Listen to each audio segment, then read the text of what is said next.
Hola, ¿qué tal? Bienvenidos a La Insoportable Luz, un lugar en donde conversamos sobre psicoanálisis desde aristas mucho más prácticas y un poco dejando de lado la academia. Hoy tenemos la alegría que nos acompaña el maestro Eduardo García Silva. Fue mi profesor en la maestría en el Colegio de Psicoanálisis Lacaniano. Él tiene una licenciatura de Psicología por la UNAM. Es miembro fundador del Colegio de Psicoanálisis Lacaniano. Es director del programa de doctorado del colegio también de psicoanálisis lacaniano y fue coordinador, no sé si aún siga la feria, pero la Feria Internacional del Libro de Psicoanálisis. Y también tiene su proyecto, André Schauplatz, otro escenario. Profe, bienvenido, muchas gracias por haber venido. Muchas gracias, Ingrid, por la invitación. De verdad es un gusto estar acá contigo el día de hoy. Gracias. Gustazo. Pues, bueno, estaba repasando un poco uno de sus libros que se llama La cuestión del nombre. Y justo pues obviamente hay una búsqueda, hay un interés genuino por esto de nombrar y ser nombrado por el otro, también por la comunidad, ¿no? Por una afirmación también del nombre propio. ¿Nos puede hablar un poco sobre esto, profe? Sí, cómo no. Mira, surge el tema a partir de la práctica, evidentemente. Ujú. Yo empiezo a escuchar algo que, bueno, pues no es ajeno seguramente a quienes practican el psicoanálisis también, evidentemente. Pero empiezo a escuchar cómo el nombre, pues tiene un peso importantísimo en la vida de las personas. Ujú. Y en muchos casos, esto no es o sea, no es un universal, me parece, ¿no? Pero en muchos casos, el nombre siempre tiene, pues eso, algunas incidencias en los síntomas, si entendemos por síntomas, pues, ¿no? Alguna manifestación ahí en los afectos, en las representaciones, ¿no? En la forma en que se posiciona alguien en la relación con el otro, en la vida misma, pues desde el nombre, ¿no? Ujú. Claro, diría que es una cuestión, pues, así lo voy a decir, ¿no? Como muy imaginaria, no agota eso evidentemente la cuestión del nombre, Ujú. pero fue la vía de entrada, pues esa fue la inquietud cuando empiezo a escuchar que el nombre tiene ciertas incidencias, que a alguien, por ejemplo, le pesa su nombre, a alguien le avergüenza su nombre, a alguien le enorgullece su nombre, ¿no? Ujú. Y luego, pues todo lo que está relacionado con eso, ¿no? Si es el nombre que también lleva el padre, o lleva el abuelo, o lleva un tío, o lleva la tía que la familia odia, en fin, ¿no? Cómo todo eso empieza a jugar pues en la vida, ¿no? De cada quien y cómo eventualmente, insisto, no es universal esto, pero sí yo lo encontré de una manera pues frecuente, ¿no? En algunos análisis, Ujú. pues sí tiene incidencias en el posicionamiento de alguien, ¿no? Ante la vida y ante y bueno, y ante sí mismo, ¿no? Si me permiten esa expresión de sí mismo, ¿no? Que por Sí. supuesto es cuestionable en el psicoanálisis, ¿no?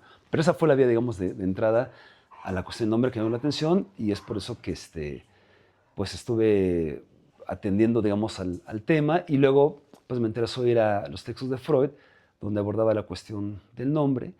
Y por ahí, ¿no? Dedico algunos textos, algunos capítulos a revisitar, digamos, ¿no? Desde esta perspectiva, algunos de los casos que Freud trabaja, como, bueno, el nombre de los lobos, como el de Gradiva, ¿no? Que es un caso, digamos, literario, no es clínico, pero ahí está jugado de una manera, digamos, importante y en el mismo Schreber, ¿no? Por ahí hay siempre incidencias y es una lectura, es una propuesta, pues, ¿no? Que me interesó Ujú. plantear, ¿no? Con respecto de esto, pero la inquietud fue, sí, justo desde la práctica, ¿no? Por supuesto, Justo nace desde su clínica, ¿no? completamente. Y esto es inevitable que sea con respecto al parentesco, a los lazos familiares. Mm, y justo ahí, por supuesto, que la figura del padre, la figura, pues obviamente de la madre, pero ¿cómo esto con respecto al padre? ¿Cómo, cómo puede decir o qué podría decir de la presencia de esta figura dentro de, pues no sé si dentro de su clínica, pero pensaría más bien pues en su propia vida? Ujú. Sí, bueno, puedo hacer referencia a una anécdota personal, evidentemente, porque ese interés, por supuesto, no está motivado de la nada, ¿no? Ujú. Ujú. Eh, Creo que justamente negar que hay siempre algo que nos toca, ¿no? Que nos conmueve, que nos mete el pie, ¿no?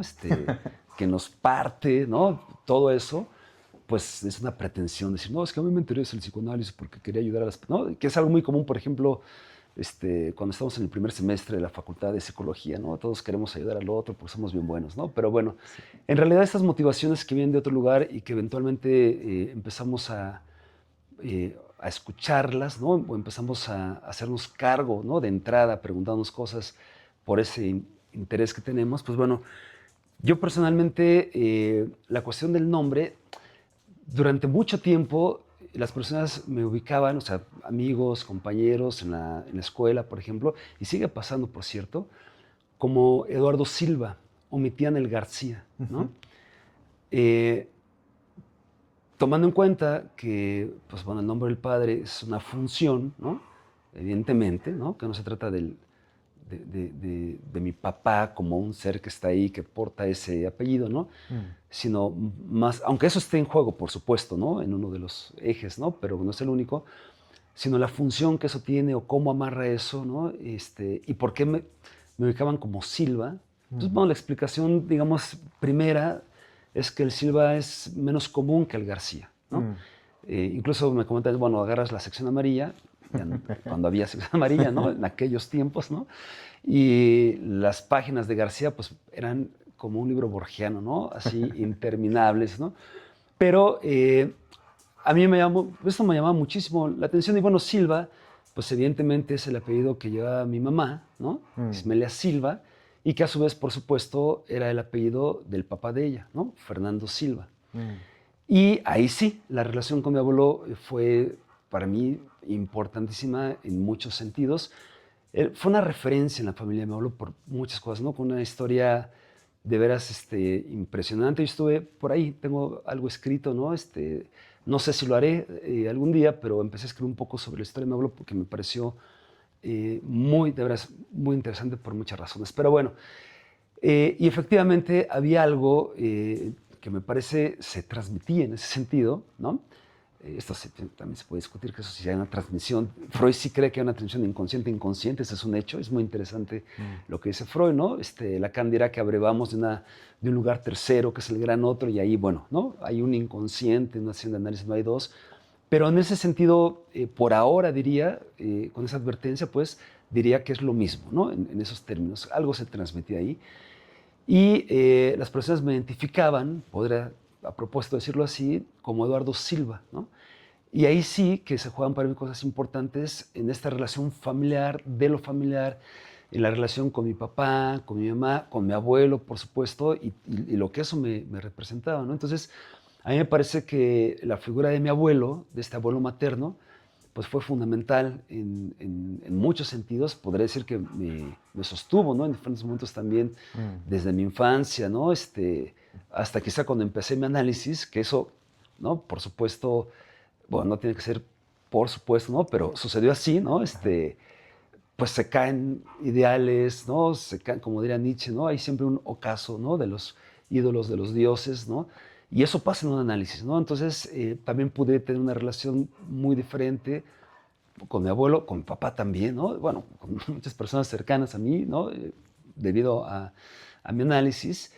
Y ahí me pareció importante poder localizar un poco o no un poco, ¿no? Poder localizar ese peso que tenía, ¿no? Ujú. El nombre de mi abuelo, ¿no? Que pasaba por el Silva, Ujú. ¿no? Y por lo silvestre, lo salvaje, ¿no? Que por cierto es una etimología, ¿no? De Silva. Mm. Cómo se jugaba eso para también poder tomar distancia de eso, ¿no? Y Mm. también ahí hacer un corte, decir, bueno, esto no es mío, a mi abuelo yo lo tenía pues idealizado, ¿no? O sea, era un gran hombre en muchos sentidos, había salvado a la familia en varias ocasiones de diferentes formas, en fin, ¿no? Era una figura de mucho peso. Lo siguió siendo para mi mamá, para mis tíos, ¿no? Sí, yo tengo mucho peso.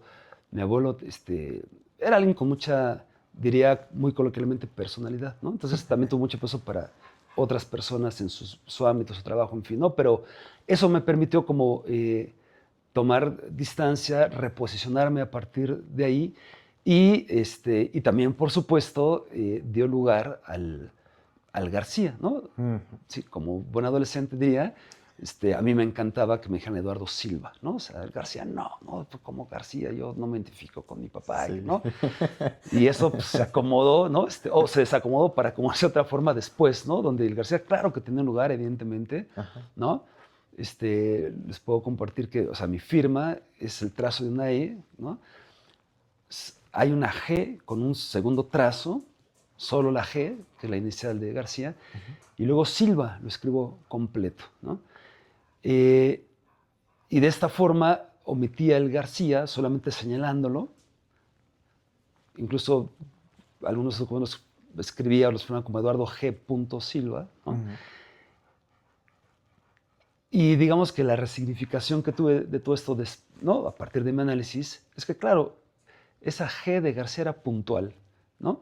Y se interponía entre Eduardo y el Silva materno con esta relación al abuelo, ¿no? Entonces, bueno, esa es, digamos, como mi inquietud personal, mi vivencia personal, que me hizo también suponer, a partir de mi análisis, que, pues bueno, algo así, por decirlo de esta forma, pues estaba también presente o puede estar presente en el campo de la subjetividad, ¿no? Para quienes se analizan, ¿no? Entonces sí me parece que el nombre es algo importante para trabajar un análisis en algún momento, ¿no? Este recorrido con respecto a su familia toca también, por supuesto, cierta, pues, no sé, cierto cariño, cierto respeto, ¿no? Cierta demarcación que nos contaba con respecto a García. Me gustaría preguntarle un poquito más sobre su infancia. ¿Cómo fue esta infancia dentro de este parentesco, ¿no? Y de estas demarcaciones? Sí. Mira, de entrada sí lo que se me ocurre así maravillosa por varias razones, ¿no? Yo nazco y crezco en un lugar de la ciudad muy céntrico, se llama Tlatelolco, ¿no? Y en ese momento Tlatelolco pues era un lugar de veras lindo para habitar, ¿no? Porque como niños pues, salíamos con mis amigos y podíamos jugar, corretearnos, andar en bicicleta desde lo que es Insurgentes hasta Reforma, ¿no? Sin tener que cruzar una calle, ¿no? Entonces hay puentes, hay túneles, ¿no? Tlatelolco pues es una ciudad, como se ha dicho, dentro de la ciudad y por sí misma es algo pues me parece es un referente, ¿no? en la Ciudad de México, por varias razones, que también, por cierto, fue parte de mi análisis, ¿no? A propósito del nombre también, yo siempre sentí como un gran orgullo de haber nacido a unos metros, esto no es metáfora, a unos metros de las pirámides, ¿no? Del Templo Mayor de las Tres Culturas, en la tercera sección, y todo lo imaginario que se enganchó ahí, ¿no? Claro. Con lo prehispánico, con las raíces, ¿no? Con los ancestros, ¿no? Digamos, ¿no? Ahí ya se jugaban cosas. Pero bueno, Tlatelolco me permitió una infancia muy libre en esos términos, ¿no? De decir, oye, mamá, ahorita vengo, voy a jugar con mis amigos, bueno, regresas a las 7 y ya está, ¿no? Y claro, también otros momentos, otras épocas y tal, ¿no?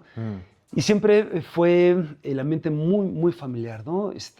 Había reuniones de entrada todos los jueves, venían mis tíos con mis primos, ¿no? Nos reuníamos, comíamos, jugábamos, o sea, de entrada, pero eran como ya, digamos, las habituales. Aparte estaban los cumpleaños, tal, en fin. Sí crecí un ambiente muy familiar en esos términos, o sea, muy, muy familiar, ¿no?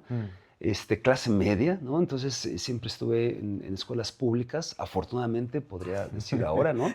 Con todo gusto, excepto quizá la maestría y tal, pero bueno,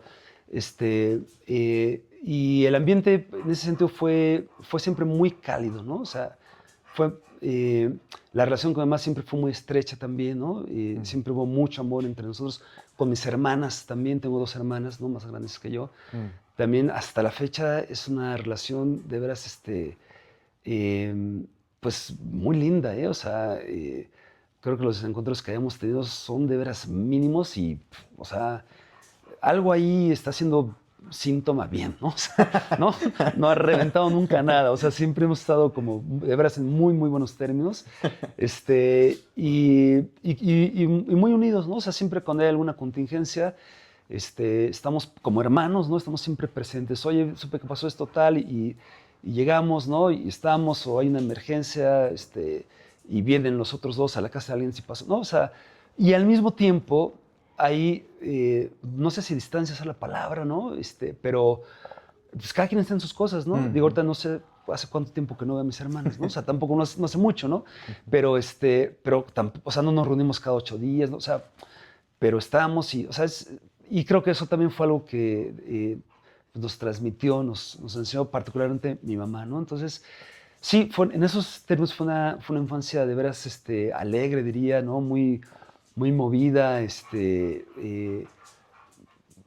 Yo ya hasta la adolescencia tuve, digamos, la desgracia de vivir la experiencia de perder seres queridos, ¿no? En la adolescencia, pero en la infancia siempre estuvimos muy bien, ¿no? O sea, siempre muy agradable, con buenos amigos también ahí en Tlatelolco, ¿no? Con cuates y tal, con mis primos, en particular con mi primo Fernando, ¿no? Que lleva el nombre de su papá, que lleva el nombre de este abuelo, ¿no? Siempre fue eso, de mucho cariño, de muchas fiestas, muy bien, ¿no? O sea, en verdad es algo que recuerdo con mucho cariño. Y Tlatelolco, pues también lo pienso siempre con mucho cariño, aunque tuve una época muy, quizá ambivalente, podría decir, ¿no? Con respecto a Tlatelolco, después del terremoto, se puso fea la cosa, pues, en varios sentidos, ¿no? Ya no me gustaba Tlatelolco, se puso más peligroso, ¿no? En fin. Pero bueno, en la infancia agradezco haber tenido la oportunidad de haber crecido en un lugar así, que de veras me permitió mucho movimiento, ¿no? Sí, eso de los túneles, sí, no, o sea, no hay que atravesar calles. Yo también estuve en Tlatelolco un ratote de Sí, mi vida y me gustó ¿no? también bastante. ¿Y cómo llegaste al psicoanálisis? Cuando yo entro a la facultad, estuve en la Facultad de Psicología en la UNAM, en CEU, Ujú. eh, pues una maestra nos deja leer el esquema del psicoanálisis y entonces, bueno, lo empiezo a leer y algo ahí me hizo clic, ¿no? Algo ahí me atravesó, me interesó muchísimo. Algunas cosas no las entendía, y digo algunas porque creo que el esquema del psicoanálisis es muy amable con el lector, ¿no? O sea, es un Mm, Freud que ya en los últimos meses de su vida, ¿no? Muere sin terminar el texto, ¿no? En el 38, pero en los últimos meses de su vida, él pues tiene este cuidado de explicar algo tan complejo de una forma muy ordenada, ¿no? Me atrevería a decir muy objetiva. A Freud sí le interesó cierto rigor en sus exposiciones, ¿no? Y en ese sentido, pues, creo que algunas cosas, porque creo que en general el texto es eso, es muy amable y se pueden entender muchísimas cosas del psicoanálisis, cosas complejas, y algunas otras, pues no, cuando es el primer encuentro, ¿no? Entonces, pero algunas cosas no entendía, pero algo ahí me apasionó, y mm. entonces yo me seguí leyendo a Freud. eh, entonces me iba a la biblioteca, sacaba los libros y, mira, la interpretación de los sueños, o sea, los 2 tomos, psicopatología de la vida cotidiana, el chiste de su relación con el inconsciente, así de entrada, los estudios sobre la histeria, son libros que en su mayoría leí en el metro o en el camión, ¿no? Mm. Cuando yo me iba justo de Tlatelolco a la universidad, si iba rápido, pues hacía 1 hora, ¿no? Ujú. O 40 minutos en el metro, ¿no? Entonces, y otros tantos de regreso, esos eran minutos así asegurados para la lectura de Freud, Ujú. más pues las tardes, ¿no? Ahí mismo en la facultad y tal. Ujú. Y bueno, a partir de ese encuentro con los textos de Freud, yo decido que eso es lo que me interesa. eh, Ante estas propuestas en la Facultad de Psicología, no sé cómo sea ahora, pero en su momento pues había profes también muy buenos que enseñan conductismo, humanismo y tal, pero ya no me interesaba. Me interesaba en términos nada más de conocer la propuesta, ¿no? Eh, pero a lo que ya me dediqué, digamos, a estar leyendo, hicimos círculos de estudio con algunos amigos ya en tercer semestre de la facultad, Mm. y de ahí en adelante, ¿no? Los hubo siempre. Y, y ya, digamos, no sé si formalizado, ¿no? Porque tampoco creo la palabra, pero sí te puedo decir que fue a partir de una experiencia en el Fray Bernardino, donde yo estaba Mm. haciendo práctica clínica después de haber hecho el servicio social. Ujú. El encuentro con una paciente que estaba internada ahí, porque claro, ¿no? Yo como estudiante de psicología, yo estaba en séptimo semestre y eh, voy pues, por este pabellón, ¿no? Como le llamaban o le llaman todavía, ¿no? Y viene una paciente a quejarse por una pesadilla que tuvo. Y entonces a mí me interesa muchísimo escuchar, porque claro, Freud, la interpretación de los sueños, ¿no? Entonces, eh, yo hago una intervención, lo que yo creo que es una intervención, y en la tarde, cuando platico con un amigo, Fernando Vázquez Aros, ¿no? Que eh, gracias a él le debo haber conocido a muy buenos amigos actualmente, ¿no? Gabriel Meraz, Mauricio González, Elena Maldonado, Miguel Gasteazoro, Andrea Silk, ¿no? Alejandra González, o sea, Puro peso muchos, pesado, ¿eh? o sea, ¿no? O sea, gracias a este amigo que después ya como que se desapareció, ya no supimos nada de él, ¿no? Pero gracias a Fernando, un nombre además que tiene un peso para mí, a propósito, ¿no? Fernando, platicando con él esa intervención que yo suponía haber hecho con esa paciente, me dice, oye, tu apuesta es arriesgada. Y me señala algo que a mí me angustia, ¿no? Grosso modo, porque no quiero dedicarle mucho a eso, pero el sueño de esta mujer que la despierta gritando y por eso se quejan las otras pacientes que están ahí, es que dos monjas se llevaban a su abuela, que era una persona muy querida para ella, y ella sigue a las monjas que suben por una escalera de caracol, llegan a un segundo piso, entran a un cuarto. Cuando ella entra por su abuela, las monjas que están flanqueando a la abuela y la que la tienen tomada por los brazos, se desvanecen junto con la abuela y desaparece. Y ella empieza a gritar el nombre de la abuela, así como se despierta, y ella lo reportaba como una pesadilla, ¿no? Nunca me interesó hacer el diagnóstico, porque hay expedientes en él, pues es el fray, ¿no? De esa mujer, ¿no? Ya no me interesaban los diagnósticos ya para séptimo semestre con, pues, ciertas lecturas, esas pláticas, ¿no? Con algunos analistas también, un seminario que empecé a tomar también justo en alrededor de este tiempo, ¿no? Y entonces, lo que sí sabía es que esa mujer tenía 2 intentos de suicidio y estaba era una de las causas por las cuales estaba hospitalizada y, por supuesto, medicalizada ahí en el Fray, ¿no? Y una intervención que hago, porque ella, a propósito del nombre, mira, y ahora que lo digo, en eso sí no había reparado, ¿no? Las tías, Esperanza, Caridad y Consuelo, la madre, ¿no? Eran los nombres. Y a mí se me hizo súper religioso, claro, esa es una asociación mía, no de esa mujer, no de esa paciente del Fray, ¿no? Pero yo en ese momento diría, excusándome de cierta forma, ¿no? A mi favor, ¿no? En séptimo semestre, muy apasionado, ¿no? Queriendo encontrar lo inconsciente, ¿no? Con este afán, me permitía estas cosas, ¿no? Y decía, claro, ¿no? Pues las monjas son las tías porque sucedió que en la vida real la abuela había muerto de cáncer y ella culpaba a las tías, hermanas de la madre. Y en estas hermanas yo leí las monjas, las hermanas, ¿no? Porque ella llega a usar esa palabra cuando habla del sueño, ¿no? Unas hermanas, o sea, unas monjas y tal. En fin, ella no quería vivir, decía, ¿no? Porque la abuela había muerto, ¿no? Y por eso los intentos de suicidio. Y la intervención, pues, es que fue una, ahora lo escucho y digo, no, qué barbaridad, ¿no? Qué chafa, ¿no? Pero la intervención en ese momento es, su abuela, ¿qué diría de esto? ¿No? Que usted se quiera matar, porque ella decía que la abuela fue una mujer muy fuerte, ¿no? De mucha entereza, en fin, ¿no? Y ella decía, ella reparaba diciendo, sí, no, es cierto, no, mi abuela no querría eso y tal. Y yo salí muy contento porque dije, wow, qué intervención, ¿no? Ya estoy casi salvando a una mujer de otro intento de suicidio y tal. Y cuando platico con este amigo, ¿no? Me dice, Eduardo, pues la intervención es muy arriesgada porque, pues hasta donde entiendo, tú apuestas a una identificación con la abuela. Y yo le digo, sí, claro. Y me dice, sí, pero hay un detalle, la abuela está muerta, ¿no? Y yo fue así, ¿no? Y yo me acuerdo que me levanto, estábamos tomando un cafecito, ¿no? Me levanto porque yo así iba a ir al fray, ¿no?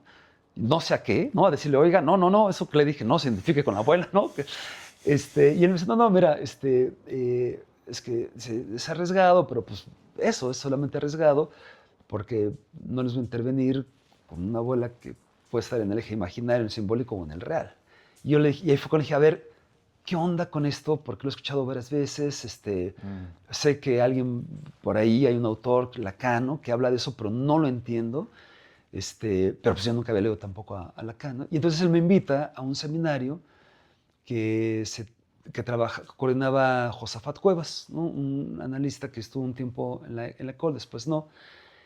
Y entonces yo empiezo a leer el seminario 3 en ese seminario, y también de ahí para acá, pues me puse a leer a Lacan, ¿no? O sea, entonces ya era Freud y era Lacan, ¿no? Entonces yo entro o sea, mi interés, digamos, acaba de, no sé cómo decirlo, de producirse, de aterrizarse con el psicoanálisis a partir de esa experiencia en la clínica, ¿no? Ujú. Porque para mí es eso, o sea, no era una paciente que yo estuviera teniendo cotidianamente, ¿no? O sea, ese día pasa esto, pero surge en ese espacio, en una práctica, ¿no? En una apuesta que me angustia, eso también creo que fue importante y creo que está bien que me haya angustiado, ¿no? Mm. Y eso me lleva a, pues a tomarme en serio la inquietud que tenía en el psicoanálisis y en ese autor que escuchaba, ¿no? Un tal Jacques Lacan, y es así como entro y empecé, bueno, a asistir a seminarios, ¿no? De, pues que trabajan textos de Lacan, ¿no? Mm. Y justo ya estaba en este movimiento de, pues, de la clínica, ¿no? Estaba haciendo sus prácticas. ¿Qué podría decir, y con esta anécdota que me parece tremendamente poderosa de muchas formas? ¿Qué podría, cómo podría decir que es ser psicoanalista? Pues es un resbaladizo, ¿no? O sea, el analista se anda resbalando. Este, esa función, de hecho, yo creo que si no resbala, no funciona, ¿no? Justo. Mm. Porque recuerdo ahorita que digo esto, aquel momento en que Lacan advierte al auditorio y dice, bueno, el analista vive en la casa del jabonero, ¿no? Mm. Y esos resbalones que tienen que ver con puede ser un traspié, puede ser un resbalón, creo que no es lo mismo, ¿no? Creo que el traspié es darse con algo como obstáculo y caer, y el resbalón es deslizarse en una superficie donde de entrada no habría ningún obstáculo, ¿no? Aparentemente al menos. Ujú. Y esa es la experiencia del inconsciente freudiano, ¿no? Esto, digo, todo el mundo lo sabe, los lapsus, los síntomas, los sueños donde encuentra lo inconsciente, que va a formalizar desde el primer momento, ¿no? Y particularmente en la interpretación de los sueños. Entonces, ese resbalarse, ¿no? Ese permitirse esos movimientos que ciertamente, si sigo esto que estoy diciendo, pueden amenazar con una caída, y bueno, al final, ¿no? El analista caerá, ¿no? Si atendemos a lo que advierte Lacan, ¿no? Mm. Y lo cual será necesario para que emerja ahí pues, un sujeto advertido, ¿no? De su deseo, de su palabra, ¿no? De estas vivencias, estas experiencias con eso que está más allá de su voluntad, que es el inconsciente. Entonces, en ese sentido me parece, lo digo así, ¿no? Como un resbaladizo, como alguien que puede jugar, ¿no? Con los movimientos que le van haciendo resbalarse, porque la palabra misma, para mí el lenguaje es eso, ¿no? O sea, eh, es un movimiento, me parece que para decirlo con Freud es muy pulsional, ¿no? Porque es un movimiento que no cesa, que acicatea, dice Freud, ¿no? Parafraseando a Goethe, eh, y eventualmente, por supuesto, nos golpea, nos puede Mm. golpear en lo que Freud ubica como un síntoma conversivo, en lo que ubica como algo psicosomático. Freud por ahí llega a hablar, muy poco, pero llega a hablar de lo psicosomático, ¿no? Este, Desde tratamiento psicotratando el alma, por ejemplo, ¿no? Abre también esta posibilidad. En fin, o sea, creo que esos resbalones son necesarios Mm. para poder, primero, situarse en la vida de una manera diferente que no sea pretender andar con pies de plomo. Mm. Eso creo que es el discurso positivista, objetivo, de esta ciencia occidental, ¿no? Ir con mucho cuidado, objetivamente, buscando la certeza, controlando tu grupo, ¿no? Y el experimental y el de control y tus hipótesis, ¿no? No, resbalarse, pero resbalarse en serio, como también dice Cortázar, ¿no? Julio Cortázar a propósito del juego, ¿no? Cuando le preguntan cómo escribe, dice, bueno, yo escribo como los niños, me tomo como un juego, pero con la seriedad que se toma el niño el juego, Mm. ¿no? O sea, lo que se produce en ese momento vale, tiene eficacia, ¿no? No es de mentiritas, el juego es muy serio. En ese sentido, digo ahora que es permitirse esos resbalones en serio, ¿no? Y sí, también las caídas. Creo que la posición de lo que podemos pensar como algo obsesivo es lo que no puede con eso, ¿no? No se quiere permitir un resbalón, mucho menos una caída, y ahí se producen otras cosas, ¿no? Fatales muchas veces.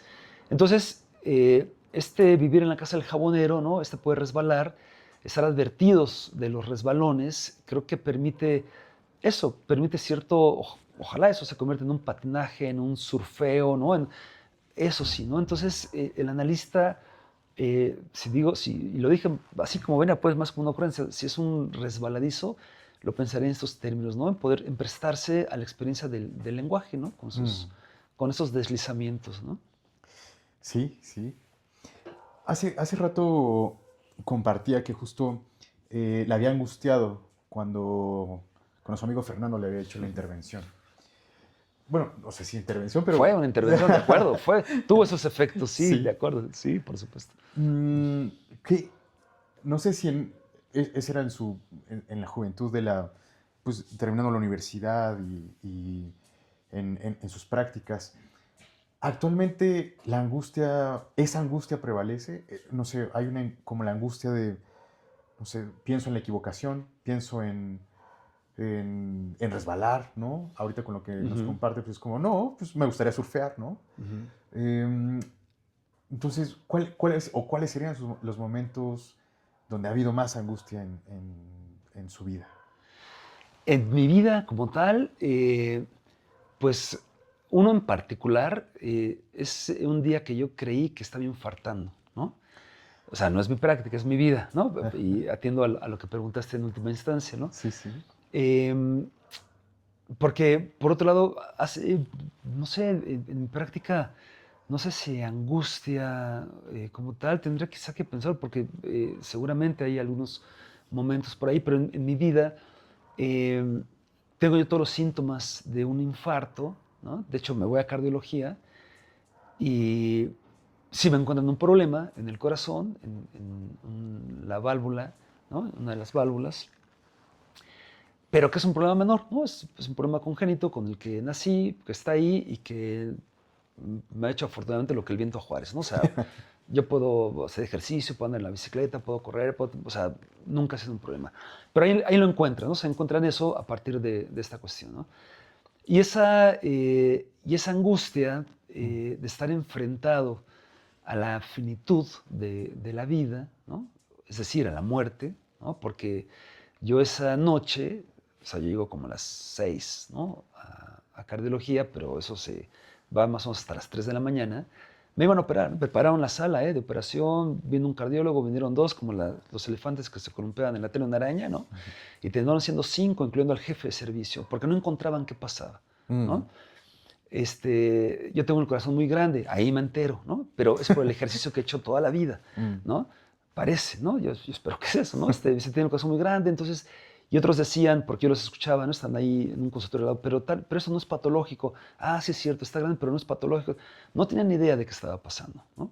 Y ahí me angustié. Cuando yo me doy cuenta que no saben qué me está pasando los especialistas, ¿no? Sí, sí. Dije, estos no saben, puta, 5 cardiólogos, incluyendo al jefe de servicio, y no saben, pues qué caso tan raro soy. Pero me voy a morir, pues no saben, ¿no? Entonces estoy casi infartando y pues me voy a morir, ¿no? En ese momento, yo creo que en ese momento, por supuesto, hubo... no, ahí hubo miedo, ahí no hubo angustia, ahí hubo miedo. La angustia vino después. La angustia vino los siguientes 4 días, cuando después, bueno, me confirma, llega un subespecialista, ¿no? Que tenía acceso a una máquina que acababan de traer de Estados Unidos, en fin, ¿no? Y él me hace una revisión con un ecocardiograma, en fin, ¿no? Y me dice, Eduardo, mira, de esto no te mueres, no pasa nada, hay un problemita que es pero pues mínimo tal. Y me dice, ya, vete a tu casa, nos vemos el jueves, eso fue un domingo, y ya el jueves te doy un diagnóstico ya más conciso y tal, ¿no? Esos días fueron de angustia, ¿no? Cuando yo pienso, porque así lo viví, entonces me doy cuenta que lo viví así, de que me podía morir, ¿no? Y que quería hacer muchas cosas. Entonces al mismo tiempo podría decir ahora fue muy bonito, claro, ahora en su momento no era nada lindo, ¿no? Porque aparece también esta inquietud vital que es ponerse a la tarea de algo, ¿no? Ponerme a la tarea de algo que no es cualquier cosa, sino que era de mi interés y de mi pasión y que tiene que ver con el psicoanálisis. Una de las cosas que pensé es que quiero escribir cosas. Hay cosas que quiero y que tengo que escribir, ¿no? Quiero leer más, quiero... Fue en función de la práctica y del estudio del psicoanálisis lo que en primer lugar me inquietaba en ese momento. O sea, no me quiero morir, quiero todavía hacer cosas, pero lo pensaba en ese ámbito, ¿no? De entrada. Y bueno, esos 4 días bajé como 3 kilos, ¿no? Pues, de la Pura angustia que tenía ahí, ¿no? Entonces, Sí. pero fue eso, ¿no? Fue como ese momento de encontrarme ante la finitud. Yo tenía esa sensación de andar por la calle, que por mucho que yo te la describo ahorita, no podría transmitirlo seguramente, pero de veras yo me sentía ajeno, así como el Heimlich freudiano, ¿no? Todo me era muy familiar. Me acuerdo un día en particular que estaba yo en Coyoacán, entonces yo veía los restaurantes, los locales, la gente, pasaba por la iglesia, estaba la fuente de los coyotes, ¿no? Y todo eso me era muy familiar. Y al mismo tiempo yo ya no me sentía parte me veía fuera de la escena, ¿no? Decías que yo me estoy muriendo y todos estos que andan aquí caminando no saben la dicha que es que, pues no, yo no sé si van a vivir mucho tiempo, pero por lo menos no tienen esta posibilidad que yo creo que tengo de que ¿no? De que me estoy muriendo. Porque yo en ese momento, a pesar de lo que me ha hecho el último cardiólogo, ¿no? Que me rezó, que me dijo, no, vete tranquilo, tal, yo dije, no, yo estaba seguro, se lo he dicho a quien en ese momento era mi pareja, le dije, es que yo creo que Jorge Bareño, ¿no? Jorge no me dijo la verdad, yo creo que era para que, pero yo creo que ya fui, ¿no? Entonces, esa angustia también me recolocó, diría, ¿no? Desde otro lugar, ¿no? En la vida, pues, ¿no? O sea, para, pues bueno, como seguirle y tomándome en serio eso que ya, ¿no? Me ocupaba, ¿no? Y me sigue ocupando, ¿no? Hasta ahora, ¿no? ¿Estaba en análisis? Sí, yo estaba en análisis. Yo empecé mi análisis, estaba yo en tercer semestre de la facultad. Cuando empecé mi análisis, estuve varios años, no sé cuántos, nunca los conté, pero yo calculo que estuve quizá 15 años, ¿no? Más o menos en análisis, en una primera etapa, lo digo así ahora, ¿no? Después, muchos años después, o sea, yo creí que había concluido mi análisis, ¿no? Que había hecho un fin de análisis. Fue un análisis, pues, ¿qué puedo decir? En verdad, crucial para mí, me recolocó en la vida, ¿no? En muchas cosas, en la relación con los otros, en fin, ¿no?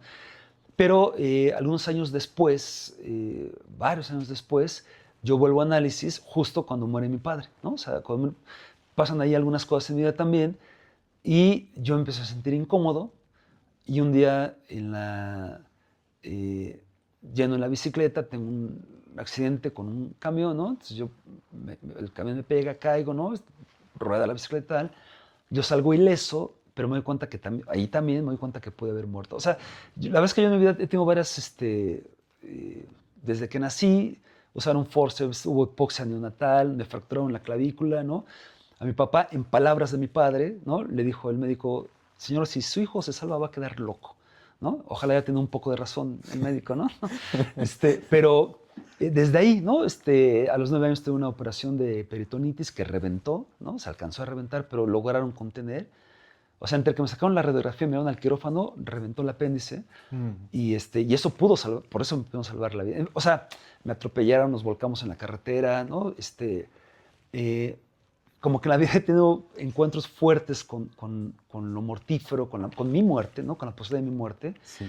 que también en mi análisis pude tomar distancia, porque eso también se había convertido en bandera para mí, ¿no?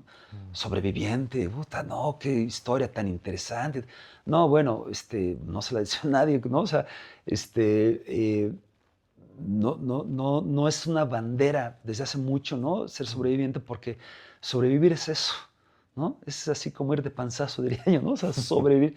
No, la apuesta, y creo que ese evento de aquella ocasión en cardiología, se trataba ya no de sobrevivir, sino de vivir, y eso ya es otra cosa, ¿no?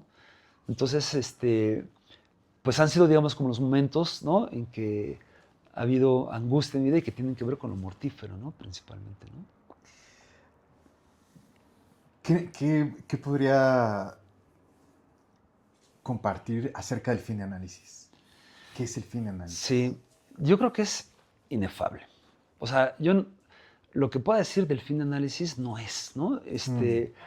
Evidentemente, ¿no? En términos, no sé si prácticos sea la palabra, pero sí, cuando ya no hay más esta inquietud de estarse dirigiendo a alguien y que tiene que ver con, por supuesto, con la transferencia, ¿no? Porque, en mi opinión, esa también es mi vivencia, el fin de análisis se produce en un momento posterior a lo que habrá sido la última sesión de análisis. Me refiero a lo siguiente. Cuando yo creí que concluí mi análisis la primera ocasión, pues bueno, seguían pasando cosas en la vida, evidentemente, uno sigue soñando, hablando, teniendo lapsos, ¿no? En fin. Pero digamos que podía estar con eso, podía hacer con eso, ¿no? Pero cuando yo me cachaba así, ¿qué diría mi analista? Para el caso, mi exanalista, ¿no? En mi opinión, eso todavía es una posición transferencial. Y creo que este es un gran problema, ¿eh? Porque entonces, ¿qué estoy diciendo? Que un fin de análisis implica la liquidación absoluta de la transferencia, de cualquier posibilidad de lazo, por mínimo que sea transferencial. ¿Y qué es eso también, ¿no? Entonces, es un gran problema. No voy a entrar ahorita en esas honduras. Lo que sí puedo decir es que una posición que yo creo que es claramente aún transferencial, como estar imaginando qué diría el analista, lo cual está muy bien en momentos del análisis, porque hay efectos de análisis cuando alguien dice, y eso lo escucho con los analizantes. Entonces me imaginé que tú me decías, o me imaginé, ¿qué diría Eduardo? Sí. Claro, es estar ya deslizándose, resbalándose entre este lugar de analizante y analista. La candidata en otros seminarios, ¿no? Que hablo aquí en tanto analizante, ¿no? Y si los analistas nos seguimos analizando con los análisis de nuestros analizantes. Pero no a la ferencia, ¿no? De que el otro me analice tal, sino un poco esta relación a la palabra, ahí cuando se está ante el otro, ¿no? Ante otro. Entonces, bueno, esa posición de imaginarme qué diría mi analista, en mi opinión, sigue dando cuenta de una posición transferencial. Por lo menos algo aún queda ahí por aterrizar, liquidar, acomodar, recolocar, ¿no? Recrear, ¿no? Y cuando yo vuelvo a análisis, en la segunda, diría, etapa, no me gusta mucho la palabra, pero ahora lo digo así, ¿no? Es un análisis por muchas razones muy diferente al primero, ¿no? A ese primer momento, que también me moviliza un montón de cosas, ¿no? Se producen también momentos muy fuertes, ¿no? Así como, entonces me doy cuenta que había cosas que habían quedado, por supuesto, pendientes, que me había quedado como una posición de simulación, ¿no? Entre ellas simular ser analista, ¿no? O sea, por eso el ser y el analista como función es algo bien problemático y no es algo de tener, lo sabemos, ¿no? No es tener conocimiento, ¿no? En fin, lo que me permite ese segundo momento de mi análisis, aparte de, ¿no? de enfrentarme de una manera muy cruda, ¿no? A esa posición de simulación, que entonces yo me sorprendo, pero ¿cómo? O sea, ¿no? ¿Cómo me sostengo con esto, ante esto, ¿no? Me permite también, me parece, hacer movimientos y al final, cuando yo decido que he terminado, ¿no? Que no tengo la inquietud de continuar, ¿no? Y es eso, por ejemplo, ahí sí no volví a pensar, ¿no? En alguna situación, ¿qué diría fulano o mi analista, ¿no? O sea, ahí algo también se movió, ¿no? Y eso, en mi opinión, es algo que juega en el fin de análisis, entre otras cosas seguramente, ¿no? Pero en mi vivencia, en mi opinión, ahí hay un corte, ¿no? O sea, ahí no hay más esta relación al otro en ese lugar, ¿no? Y que bueno, si eso es lo que pienso y sostengo ahora, pero estoy advertido de que si pasara algo yo necesitara, creo que eso sería una expresión, ¿no? Que viene al caso, necesitara el espacio, pues volvería a un espacio de análisis, ¿no? En esos términos, ¿no? dispositivo, que tenemos esa palabra, ¿no? Para un poco polémica y tal, pero digamos, ¿no? A un consultorio, a un analista, si tal fuera el caso, ¿no? Si eso no se produce, pues es que no es necesario, ¿no? Pero ahí sí, como dice Freud, ¿no? No sabemos qué tanto le debemos a las cuitas de la vida, ¿no? Que alguien vuelva a análisis porque ha caído nuevamente en la neurosis o no. Entonces, estamos advertidos de muchas cosas al final de un análisis en estos términos, me parece, ¿no? Y no hay garantía. Y estamos advertidos incluso de eso, de que no hay garantía. Y en mi opinión también está bien, ¿no? O sea, porque no se trata de idealizar nada. O sea, no se trata de decir, no, es que si vuelves a análisis, el anterior fue chafa, o te faltó, estuvo muy mal, y cómo es. No, fue lo que fue. Ahora te das cuenta que es importante volver a hablar ante alguien, ¿no? Porque algo te lo estás señalando y tú lo estás escuchando, y eso seguro también te lo permitió tu primer momento de análisis, ¿no? Que ese fue mi caso, ¿no? Y entonces, pues vas y continúas tu análisis, ¿no? Ya está, o sea, no es que estés fallando o que el analista previo falló, ¿no? Más allá, ¿no? Quizá de las caídas, los resbalones que pudo haber tenido como cualquier analista, ¿no? Ahora que me compartía cuando pues ha tenido estas experiencias cercanas a su propia muerte, pienso, no puedo dejar de pensar en lo milagroso, pues sí, en lo milagroso de alguna forma. Hay algo de lo milagroso y por lo milagroso también puedo pensar en lo místico que considera que se juegue en la clínica. Inevitablemente, a mí me parece que siempre va a aparecer algo de este orden. Eh, Siempre hay una inclinación, y me parece que es muy humano esto, ¿no? Una inclinación a suponer que hay una fuerza, una voluntad, ¿no? Incluso hablar del destino, de lo que pasa, pues pasó porque tenía que pasar, ya implica en algún punto suponer, ¿no? Algo místico en esos términos, o algo místico en el sentido de que se supone que hay un orden ahí establecido incluso en la contingencia que me llevó a ser lo que soy, en fin, ¿no? O sea, creo que lo místico en estos términos de tener una vivencia también que no alcanza a ser eh, amarrada, o no sé cómo decirlo, ¿no? Por lo objetivo, ¿no? Por la palabra incluso, ¿no? Porque lo místico creo que también tiene que ver con lo inefable. Ciertamente hay una relación a la palabra, a lo que se puede decir a partir de la vivencia mística, ¿no? La historia del catolicismo, pues bueno, da varios ejemplos de esto, ¿no? De lo místico, y eso que se atribuye, ¿no? A una fuerza, a una divinidad, aunque sea interna, o sea, tanto que el discurso capitalista también lo pone en juego, ¿eh? Escúchate a ti mismo, tu voz interior, ni hablar si se trata de un coach, ¿no? De estos psicólogos que le apuestan eh, a este eje, pues diría imaginario, ¿no? Donde entonces yo tengo que escuchar mi voz interior porque ahí está la sensibilidad y la verdad que me constituye, ¿no? O hacerme cargo de mí mismo, insisto, lo que sale del capitalismo para romper el lazo con el otro, romper lo colectivo, ¿no? Y ahí de ahí ya ver el capitalismo y por eso las cosas están reventando desde las plantas hasta las cabezas, ¿no? Pues lo místico en ese sentido me parece inevitable en un análisis, ¿no? Inevitable, eh, porque es muy humano. Y, y eso también, por supuesto, es, es trabajo del análisis, ¿no? O sea, es algo que permite movimientos en el análisis, que permite también sostener el análisis. Creo que el análisis ofrece una posibilidad para que alguien se posicione ante su misticismo, ¿no? Y poder tomar una posición que no sea, en mi opinión, la de dejarse arrastrar por lo místico. Por ejemplo, Carl Gustav Jung, ¿no? En mi opinión, bueno, se dejó arrastrar brutalmente por lo místico, ¿no? Y por lo religioso y lo mítico, en los términos en los que él lo pensaba, ¿no? Eh, Me parece que Jung dejó de escucharse cuando solamente o prestó más oídos, ¿no?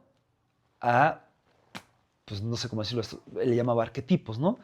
Diría yo quizá esas imágenes, esas voces, imagen y voz no es cualquier cosa para Lacan, ¿no? que lo orientaban en su vida, en su clínica, en su teoría, ¿no? Pero como si tratara de otro, ¿no? De una otredad. Y creo que el análisis lo que permite justamente es, en ese corte con el otro, del que hablaba hace un momento, pues es hacernos cargo también incluso a veces de esa inclinación o en algunos necesidad de lo místico, ¿no? Que no es que no tenga que haberlo, ¿no? Sino como alguien puede incluso valerse de eso, ¿no? Un poeta, un escritor, un pintor, un analista, ¿por qué no? ¿No? De lo místico, ¿no? O sea, entonces sí, me parece que es una cuestión algo ineludible, ¿no? Además, inevitable en un análisis, y forma parte de, ¿no? Y creo que además permite, ¿no? Además también permite, ¿no? Por no meternos a cuestiones ya de la teoría de si Lacan habla de un goce místico, si de lo femenino, si Dios, y si eso es psicótico o no, y si lo psicótico también tiene que ver con la locura, y si la locura tiene que ver con la poiesis, y si eso tiene que ver con fin de análisis, ¿no? Porque ahí hay temas muy interesantes que se pueden tejer y se pueden discutir, ¿no? En la teoría, pero que toca, en mi opinión, bueno, por ahí va algo del orden de lo místico, ¿no? Ahora que hablaba del capitalismo y de pues, varias expresiones para que haya formas muchas de sometimiento, em, ¿cómo considera que se juega lo político en la clínica? Yo creo que hay un efecto político en los términos de que alguien que se hace cargo de su palabra, y hacerse cargo de su palabra, en mi opinión, no es, justamente no es esa posición individualista, ¿no? Decir, ah, yo me hago cargo, porque también ciertamente hay análisis que pueden llevar a posiciones cínicas, como lo advierte Lacan, ¿no? Eh, donde yo digo, ah, pues yo me hago cargo de mi palabra, de mi deseo, ¿no? Entonces me permito muchas cosas porque no retrocedo. Y creo que hay cantidad de deslecturas Mm. ante esta afirmación de Lacan, cuando habla en la ética del psicoanálisis de que de lo único que es culpable es de retroceder ante el deseo. Creo que hay que matizar, no matizar, hay que ubicar bien a qué se refiere Lacan cuando habla de eso, ¿no? Porque el deseo está ahí porque algo lo causa, y eso que lo causa es una falta, y la falta también implica un límite a la omnipotencia que desearíamos como neuróticos, ¿no? Ser, como dice Alex Lora, ¿no? El muchacho chicho de la película Gacha, ¿no? O sea, pasarme los saltos, ser el primero en la fila, que yo, o sea, esa es la fantasía del neurótico, ¿no? Tiene que ver con una perversión. Mm. O sea, el neurótico fantasea con ser el que está fuera de la ley, ser la excepción a la regla, ¿no? El padre de la horda primordial, ¿no? Entonces, esas pretensiones suelen confundirse. Yo he escuchado esas confusiones, me parece que lo son, de que el fin de análisis sería asumir el deseo en esos términos, decir, ah, me permito lo que sea, y si al otro le incomoda, que se vaya a análisis. Y eso es la posición cínica, y tiene estos toques perversos, ¿no? Es imponer al otro una forma de relación, ¿no? De manipulación, de sojuzgamiento, de control, de chantaje, de seducción a lo sadeano, ¿no? Permítete, ¿por qué no te permites? No, no, es que en psicoanálisis esa pregunta no es retórica, se toma en serio. ¿Por qué no? Oye, ¿por qué no hacemos? Sí, coloquialmente es retórico, pero en análisis, ¿por qué no me permito? ¿Por qué no permitirme? Y me lo pregunto, y ya veré si me permito o no, qué, cómo, con quién, cuándo, ¿no? O sea, son preguntas, ¿no? Preguntas en el análisis. Entonces, bueno, tomar posición ante el deseo implica también, me parece, ubicar ciertos límites, porque el deseo, he dicho, en ese sentido, ¿no? En tanto que lo causa una falta, y eso impone límites, el no todo, ¿no?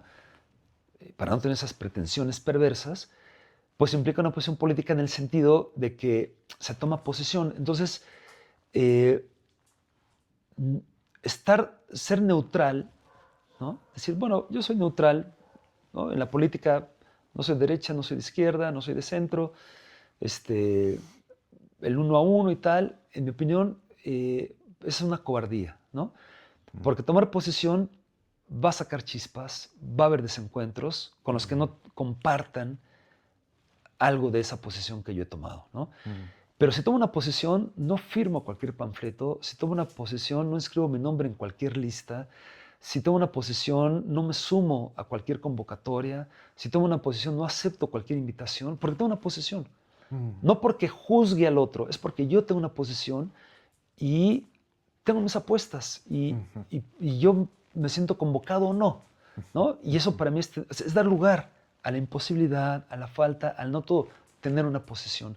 Entonces, en ese sentido, creo que hay un efecto político, o sea, alguien puede politizarse por un análisis en esos términos, pero no en términos de que el psicoanálisis, no sé cómo decirle, como disciplina, como práctica, específicamente politice o se adhiera a la política o hay análisis de izquierda o de derecha, porque el análisis, el psicoanálisis, pues para que se sostenga como tal, pues no puede suscribir, o sea, someterse, ¿no? Incluirse en cualquier otro discurso que no sea el analítico. O Mm. sea, lo inconsciente, la palabra, el deseo, la demanda, ¿no? Fuera de eso, ¿no? El machismo, el feminismo, el nacionalismo, el derechismo, el izquierdismo, no son componentes del psicoanálisis. Pero alguien que se analiza puede tomar posición ante todos esos ismos, ¿no? Generalmente se toma distancia porque entonces yo puedo hacer una crítica a un gobierno. Si yo soy de izquierda, ¿no? Y voto por un gobierno de izquierda y el gobierno de izquierda está haciendo barbaridades, puedo criticar al gobierno de izquierda porque tengo una posición, porque no soy más no sé cómo decirlo, como el yo el yo que se diluye en la masa, ¿no? Ese que va a creer ciegamente en un líder, ¿no? Que es una posición infantil para Freud, ¿no?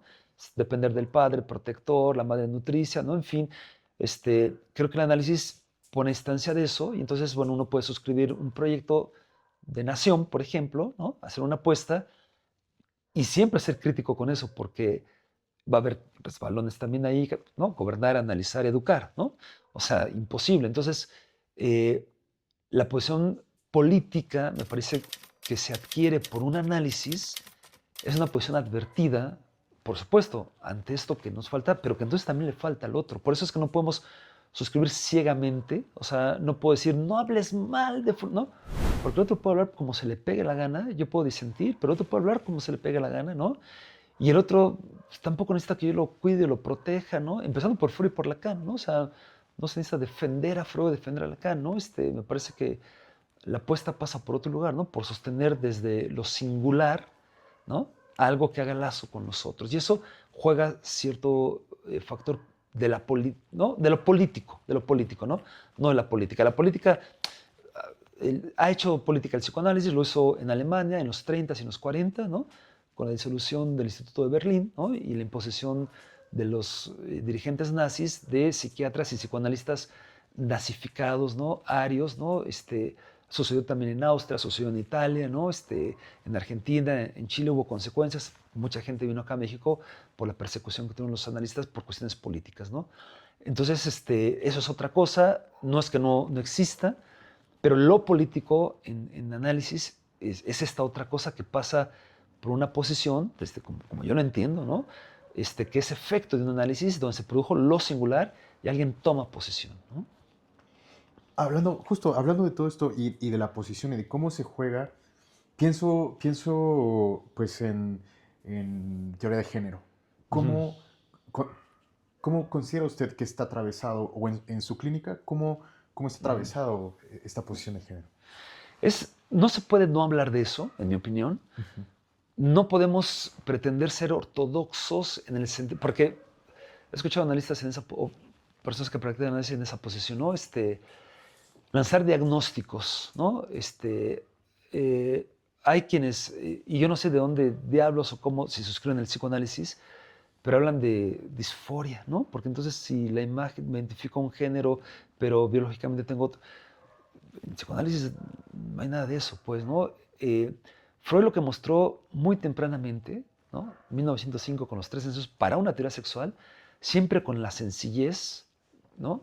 De Freud, no son 3 ensayos, siempre lo digo, ¿no? De una teoría sexual, que implicaría una teoría sexual constituida de la cual se presentan solo 3 ensayos.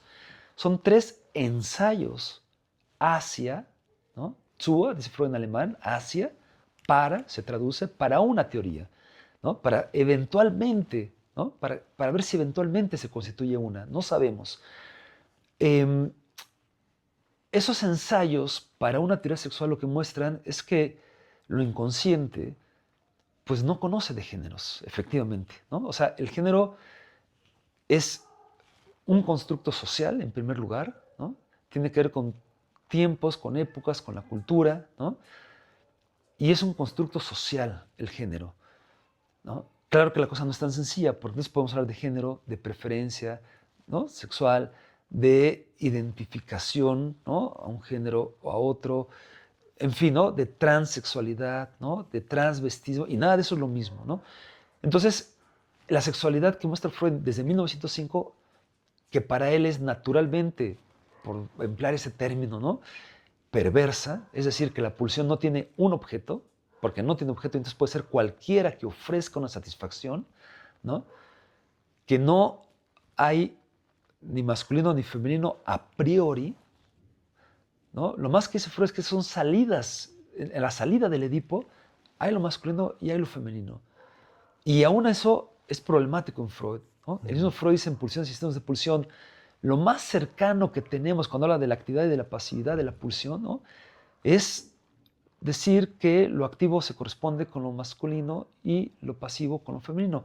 Pero aún esto es insuficiente, dice Freud, ¿no? Y hay quienes lo acusan a Freud de ignoran o sea, esto que Freud también dice, ¿no? O sea, aquí es lo más cercano, pero hay algunas especies como arácnidas, por ejemplo, donde la actividad está de lleno en la hembra, por ejemplo. Entonces, Freud mismo plantea con las posibilidades que tiene algo que quiere transmitir y que está tratando, ¿no?, de entender también con lo que tiene a mano, pero está advertido de la insuficiencia, ¿no? Y de que hay que continuar, como dirá, ya no recuerdo si es sobre la feminidad o las consecuencias psíquicas, convocando en particular a las analistas mujeres a hablar de la feminidad más que a los analistas, ¿no? Entonces, el género actualmente, a mí me parece, por ejemplo, que esas posiciones de LGTBIQ+, ¿no? Eh, son discursos que están cuestionando, están subvirtiendo un montón de cosas, ¿no? Y por eso generan tanta bronca a muchos. Hay evidentemente un odio, ¿no?, brutal ante la comunidad LGTBIQ+, ¿no?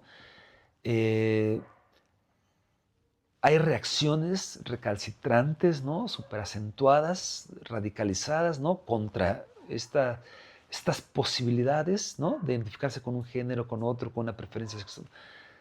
Y eso, el riesgo, en mi opinión, es que si se hace desde el psicoanálisis, lleva un análisis conservador, ¿no?, ortopédico, moral. O sea, esos lugares donde Freud siempre se ocupa de sacar al psicoanálisis, de que ni siquiera caiga el psicoanálisis ahí, ¿no? Entonces, hay que pluralizar, ¿no? Por ejemplo, los discursos, los feminismos, ¿no? Igual que el psicoanálisis, ¿no? Los psicoanálisis freudiano, jungiano, lacaniano, ¿cuál? ¿No? Estás suscribiendo a esta escuela o a esta otra. O sea, hay que pluralizar.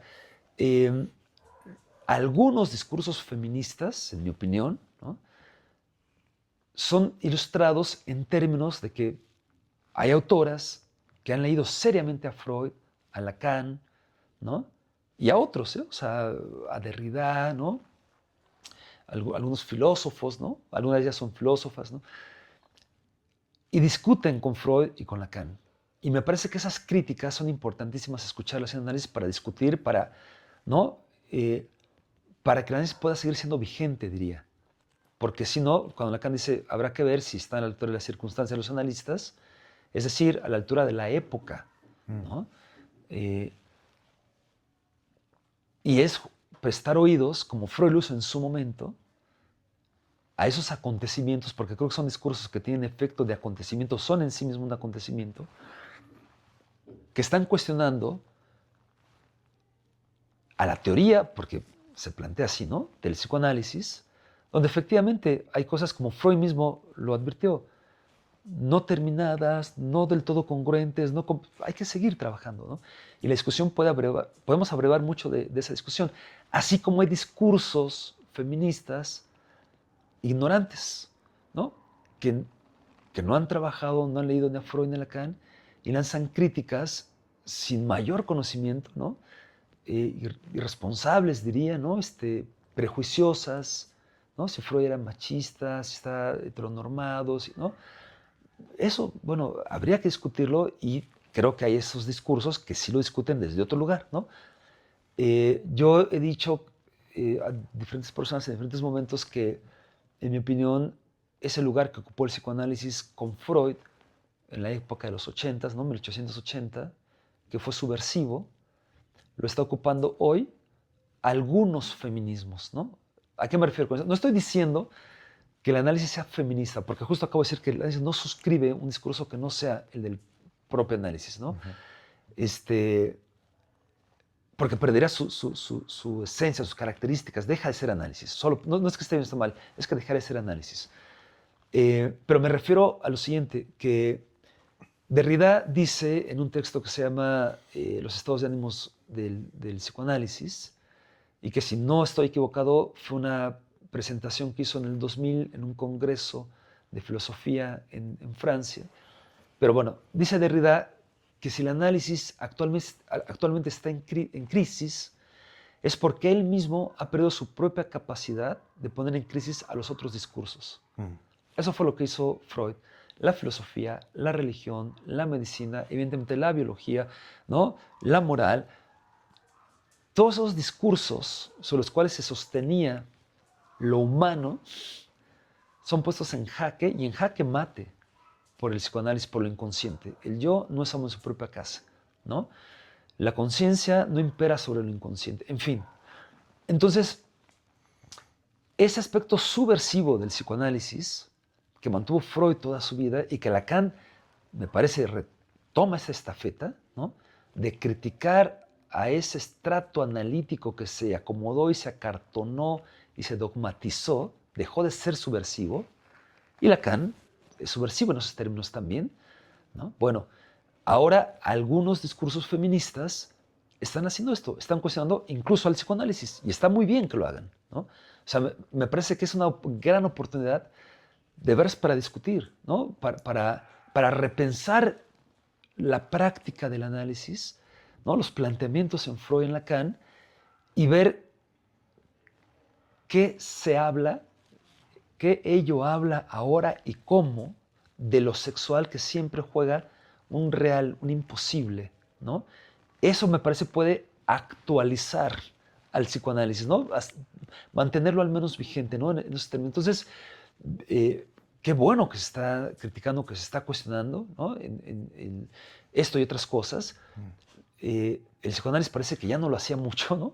Y ahora algunos femeninos lo están haciendo. Entonces, bueno, ahí solamente señalo que me parece que los dos discursos comparten algo en esos términos y por eso también han sido anatematizados, atacados, ¿no? En fin, ¿no? Pero no podemos taparnos los oídos o cerrar los ojos ante estas oleadas, ¿no? Que vienen una tras otra de críticas, de cuestionamientos, porque se escucha justamente en la práctica, ¿no? O sea, alguien que dice, sí, yo soy mujer, no me interesa una relación con un hombre, me gustan las mujeres, pero quiero ser madre. Eso en Freud teóricamente no es posible, ¿no? Si alguien abandonó la envidia del pene es porque quiere tener un hijo como subrogado del falo, en el sentido del símbolo que se juega ahí, y por lo tanto no podrá haber una lesbiana que quiera además ser madre, teóricamente. Pero como Freud mismo, siguiendo a Charcot, ¿no? Dice, bueno, los libros podrán decir misa, bueno, así lo diría yo, ¿no?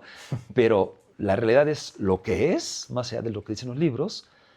Bueno, eso es lo que Freud encontró, eso es lo que él hizo, pero ahora encontramos en los hechos otras cosas, y es donde hay que retomar con Freud, nunca sin Freud, ¿no? Porque también ahí todavía, me parece, todos los elementos para articularlos gracias a los señalamientos de Lacan, ¿no? Y escuchando lo que se produce en la singularidad de la clínica, y entonces ahí sí, ¿no? Poder dar lugar a ese imposible, ¿no? Me gustaría regresar un poco a la parte del maldito capitalismo y preguntar acerca, pues, del dinero en la clínica. ¿Cómo aborda usted la parte del pago de las sesiones y todo esto que implica precisamente la relación con el dinero en su clínica? No es sin pago nunca, ¿no? La clínica, porque aunque no haya dinero, hay pago. Y entonces lo que Freud nos advierte y se corrobora, me parece, es cuando si alguien no paga o le sale muy barato, lo cual puede ser caro, ¿no? En el mejor de los casos, en el peor, ¿no? se paga de otra forma, ¿no? Sí. Se paga con síntomas, se paga con goce, diríamos, ¿no? En fin. Pero si algo nos muestra Freud es que el dinero es un significante por excelencia. Ya sé que Freud obviamente no lo dice con esos términos, ¿no? O sea, Freud nos dice que el dinero es un subrogado de una cuestión muy narcisista, que son las heces, y que tienen que ver con o lo que el sujeto hará en relación al otro, esa salida del narcisismo que Freud piensa. Yo estoy pensando particularmente en este texto muy interesante sobre las transposiciones de la pulsión, en particular del erotismo anal, ¿no? O hay una relación al otro, la dimensión amorosa, la transferencia, o hay un movimiento hacia el narcisismo. En el sentido de lo anal, Freud estipula, ¿no?, que ese narcisismo, desde el cual se ha investido esta parte del cuerpo, que es la primera, que es una producción del niño, dice Freud, que es la caca, y que tiene mucho valor porque los padres la piden ahora, la piden aquí, ahora no, aquí no, ¿no? Entonces, ¿no? La educación y cómo es la primera herramienta propiamente del niño que no ha recibido del otro, que es de él, y que ahora le permite un control, un chantaje, una negociación, una demanda con el otro. Tiene mucho valor, tiene un valor de cambio, ¿no? Y como el dinero entonces viene a ocupar este lugar de la caca en el adulto. Ese es Freud a la Rius, ¿no? Así grosso modo, ¿no? Pero ese dinero que alguien tiene que dar, eso de lo que se tiene que desprender, no es solo dinero. En un análisis es mucho más que dinero. Está en el discurso otra vez, ¿no? Está en el día a día, la gente lo dice todo el tiempo. Cuando se quejan de la acción de alguien, suelen decir, ni siquiera fue el dinero, fue la acción. Y llevan razón, porque no es el dinero, ¿no?, sino lo que dice ese movimiento que alguien hace con el dinero. Retenerlo, darlo no todo, dar menos, o ofrecerlo, dar más de lo que me pide el otro, ¿no? Eso pone al sujeto ya en una posición muy particular, yo diría una posición de goce, ¿no?, en la vida. Y la intervención de cobrar, de que haya dinero de por medio, ¿no?, justamente funge como una barrera a ese goce.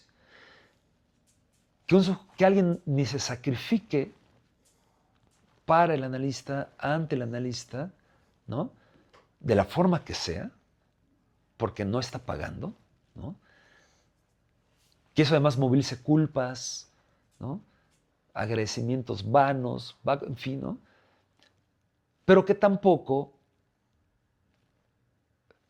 el analizante se mantenga en una posición de pretendido control sobre el otro, como sucede en cualquier otra relación económica. Si yo pago, el otro me tiene que responder, ¿no?, porque estoy pagando y el cliente siempre tiene la razón, pues en análisis no, ¿no?, ni se trata de la razón tampoco. El trabajador va, trabaja y recibe un pago. En análisis no. El trabajador, que es el analizante, no porque el analista no lo sea también, pero el analizante lo es, ¿no? El trabajador va, trabaja y no recibe un pago, una quincena, paga por su trabajo. Se invierte, eso es muy interesante, cómo se subvierte esa relación también al dinero en el análisis. Y todo eso me parece permite, más allá de lo que ya se sabe, ¿no?, y que dice Freud del dinero, ¿no?, pero creo que todo eso permite que alguien pueda, sí, hacerse cargo de su palabra, porque eso le está costando ese dinero que, al no ser solo dinero, al ser, no sé cómo decirlo si no sé esta palabra, ¿no?, producto de horas de su vida donde ha puesto su ser en una actividad que ha elegido o no, sería tema de análisis, es decir, un trabajo, por lo cual le han remunerado con ese dinero, y la forma en que dispone y distribuye ese dinero, el dinero está hecho para los bienes. Y lo que dice Lacan del bien, cuando habla de la ética del psicoanálisis, es eso que tiene que ver con el bienestar, es decir, con lo que juega el principio del placer freudiano. Los objetos, los bienes, es eso. Yo puedo ir a un objeto para valerme de él y encontrar en su uso una satisfacción, ¿no? Pero cuando se juega lo inconsciente, la cosa ya no es tan sencilla, ¿no? Cuando yo tengo que pagar por algo que además no veo, no me dan la pastilla, no me dan la receta, no me dicen cómo hacer, no me dicen qué libro tengo que leer, cuántas sentadillas voy a hacer, ¿no? O sea, el analista no me dice nada de eso, ¿no? O sea, ¿qué recibo? Nada, excepto una palabra, ¿no? Que aparentemente es del analista, pero nosotros sabemos que no es del analista, ¿no? Sino que es del inconsciente mismo. O sea, en todo caso, es del lugar del analista y su función, que es la del gran otro, y Lacan dice que el inconsciente es el discurso del gran otro, es decir, lo que salió desde la boca del analizante, que vuelve desde otro lugar, ¿no? Eso que circula, ¿no? De una manera muy particular en un análisis y que se distingue en las formas de los dineros, se distingue de esa otra circulación comercial, ¿no? Donde sí hay cuotas establecidas y tal, ¿no? Yo personalmente, muy personalmente, no creo, yo no trabajo así, ¿no? Con una cuota preestablecida. Justo porque eso dejaría fuera la singularidad de ese movimiento donde alguien se hace cargo de un acuerdo que lo compromete, que ciertamente le va a costar trabajo, dinero, ¿no? Un movimiento, ¿no? Pero está muy bien trabajar. Freud en algún momento dice que es una de las metas del fin de análisis, recuperar la capacidad, dice Freud, de trabajar y amar. Y trabajar y amar apunta al lazo con el otro. No son narcisistas, es la relación al otro, lo que yo puedo ofrecer al otro sin padecerlo, diría, ¿no? Eso que me pone una relación con el otro, donde también puedo ser yo algo para el otro, no solamente el otro como objeto pulsional, que es la lectura clásica, ¿no? ¿No? Para mí, sino donde yo también puedo jugarme de alguna forma para el otro de alguna manera, ¿no? El lazo, a pesar de esa discrepancia que Lacan llama disparidad cuando habla de la transferencia, ¿no? Que nunca soy del todo lo que supongo, ni el otro para mí, en fin, o sea, esa falta, eso que falta para que se establezca una relación, ¿no? Unívoca, incluso en términos del dinero, solamente es aprendida, ¿no? Medianamente por este intermediario que es el dinero, donde está por despejarse como una ecuación, ¿no? Está por despejarse todo eso que implica, ¿no? Que es esto de lo que estoy hablando, ¿no? Me quedaron muchas preguntas aún, pero ya estamos muy en tiempo, entonces me gustaría, para finalizar, ¿qué considera que es el fuego creador? Los mexicas tienen una... Mira, qué bonito, o sea, tienen, iba a decir tenían, pero tienen, ¿no? Lo siguen haciendo ahí con cheros, están bailando, ¿no? En la iglesia de Coyoacán, en el Zócalo, ¿no? Y se lo toman en serio también, ¿no? No es un performance para turistas. Algunos lo hacen así, pero bueno, en fin. Esta atadura de años, de cada 52 años, que constituye lo que diríamos occidentalizadamente el siglo, ¿no? Mexica, implica, y es algo de lo que hoy pues, hemos hablado, y ¿no? De alguna forma, la relación a la muerte también. O sea, eh, la atadura de años es juntar estas 52 varas, que cada una representa un ciclo, y un ciclo ya es todo un tema, ¿no? Con los mexicas, no voy a entrar ahorita en eso, pero un ciclo tiene que ver con las deidades, con la naturaleza, con los movimientos, con el sol, con la luna, con la siembra, con la cosecha, con la relación al otro, con la salud, con la enfermedad, con el alimento, con la basura. Bueno, esos 52 años que se atan para quemarlos, ¿no? Le llaman fuego nuevo. ¿Por qué le llaman fuego nuevo si están quemando un ciclo que termina? Pues porque esa terminación, esa conclusión, ese quemar, y para Freud no es cualquier cosa el fuego, ¿no? Como no lo es tampoco en muchas culturas, ¿no?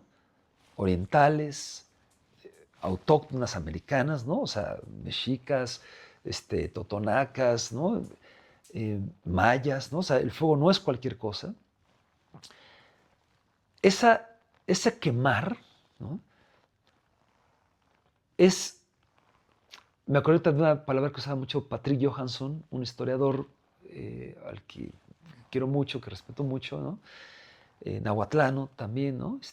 También porque pienso en un querido amigo, ¿no? Mauricio González. Dice, el tiempo tiene que morir para que no muera del todo, dice Patrick Johansson, ¿no? Y es decir, eso que se quema, ¿no?, va a permitir que algo continúe en movimiento. Los mexicas saben que la muerte es parte de la vida. No pueden entender con los españoles que quieren introducir la religión, dicen es que la muerte es el castigo de Dios por desobedecer, ¿no? Adán y Eva en el paraíso. Dicen, no, pero ¿cómo castigo? La muerte es parte, es necesaria, es parte de la vida, ¿no? No hay vida sin muerte, ¿no? Y no hay muerte sin vida, evidentemente. Entonces, bueno, el fuego, como yo lo pienso, y mira, me parece bien que yo esté terminando con esto, que eso me permite empezar luego con otras cosas. Me preguntas por el nombre, Eduardo, ¿no? En aquella primera época de mi análisis, saltó como un significante del fuego, de lo que arde, ¿no? Yo estuve a punto de quemar a mi abuela en su cama, ¿no? A los 12 años me metí abajo buscando una pelota. Noviembre, tiene un altar, ¿no?, de muertos. Entonces yo me meto abajo de su cama con una vela. Se me hizo fácil, en lugar de buscar la lámpara, agarrar la vela que estaba ahí. Y claro, cuando siento caliente en la nuca, volteo y veo que el colchón se está prendiendo.